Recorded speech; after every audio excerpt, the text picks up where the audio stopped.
Ce matin, en revenant de ma course, je suis entré chez moi, j'ai pris l'ascenseur et dans l'ascenseur, je suis embarqué avec une madame.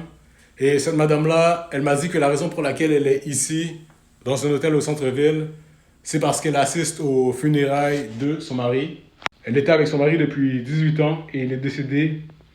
Et elle m'a expliqué que la raison pour laquelle son mari est décédé, c'est parce que son cancer a refait surface dû au vaccin contre la COVID qu'il a pris. Et ça, c'est vraiment décevant. J'ai pu voir toute la tristesse dans son regard. Et là, je me suis dit qu'il fallait absolument en parler. Parce qu'on va pas parler de ça aux nouvelles. Et cette madame-là, si elle veut en parler sur les médias sociaux, ben, ça va vraiment être contrôlé. Ça risque même d'être supprimé.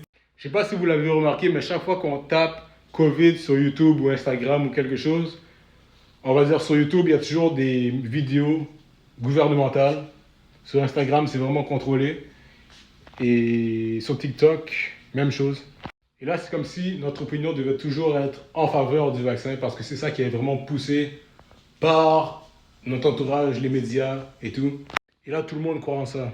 Et en 25 ans d'expérience, je remarque que les gens ils veulent avoir une opinion le plus rapidement possible en pensant le moins possible.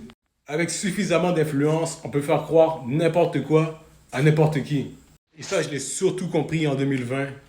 On peut faire les gens discriminer un groupe de personnes pour un choix médical. Avec assez d'influence, on peut pratiquement tout faire, même des génocides, parce que ça a déjà été fait dans l'histoire. Tu prends une personnalité qui a de l'influence et tu prends des gens influençables et tout est possible.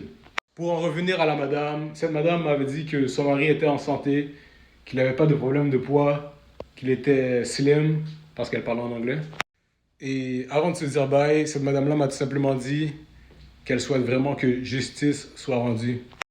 C'est une vidéo assez différente de toutes les autres, mais je sentais que je devais absolument la faire. Avant d'avoir une opinion, je t'invite à te demander si c'est vraiment la vérité ou si c'est uniquement quelque chose que tu voudrais croire vrai.